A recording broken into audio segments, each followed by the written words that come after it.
This is an analogy I use to explain blood pressure to my clients that makes it a little bit easier to understand functionally. And I'm going to provide a couple examples here at the end, with the fourth example being a little dicey. It might spark a little bit of controversy.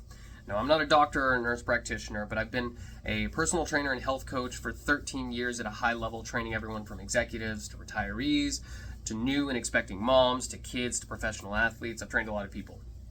I'm sharing this hopefully to eliminate some worry around getting your blood pressure checked at the dentist, at the doctor, whenever you hustle back to the table and they immediately slap that cuff on you, why it sometimes reads high. So here it goes. The analogy is you have your systolic number, the top number, you have your diastolic number, the bottom number. So this top number, think of that as like a car's engine revving up. And the bottom number is how smooth of a road the car is driving on. So if the top number, let's say we have a normal blood pressure reading, it's 120/80, you've got a car driving at 60 miles an hour, engine's working fine, no complaints, it's a smooth road, right? There's no problems. But let's say both numbers are high. You've got 160/120. Well, this is an engine that's having to work harder because the road is super bumpy. So in order to maintain 60 miles an hour, the engine has to work harder. Your heart basically has to pump more aggressively to keep the same amount of blood flow to keep normal operations happening in your body. This is bad news. This is why people go on blood pressure medications and things like that. The third example is if both numbers are low. This is the person who's like at risk for like falling or fainting, or if they're like hemorrhaging blood, they're like bleeding out. I would seek medical attention for this situation. But number 4 here is where I find a lot of interest in blood pressure. Let's say you have a reading of 142 is the top number, and the bottom number is 75. So you've got a high top number, but the bottom number is perfectly normal. So using the analogy, this is like a car revving up on a really smooth road. So to think of that, it's almost like in anticipation of activity or getting more into like a ready state, fight or flight.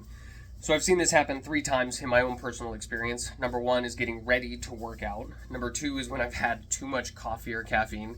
And number 3 is when I go back into the doctor's office and they slap that blood pressure cuff on me. And even though I'm trying to get as relaxed as possible in that moment, there is some like anticipation of the questions that are to follow. You know, like chatting with the doctor, is there something wrong? Sometimes it's just higher anxiety for the sake of it. And so if this is a one-off reading where you have a high systolic number and a normal diastolic number, I don't see that as a problem. I see that as your body getting into a fight or flight mode, which is great for like working out. But if it's a chronic thing, it could be an anxiety issue, in which that's its own separate video. One of my friends who's a doctor recommended that the best way to get an accurate reading of your blood pressure is to, over the course of a week, have a blood pressure cuff at home and measure your blood pressure the first thing in the morning when you wake up before you get out of bed.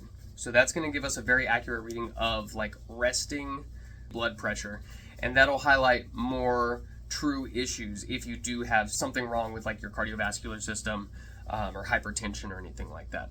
So I hope this video helps. I hope it helps eliminate some worry when it comes to blood pressure readings at the dentist or your PCP whenever you go in.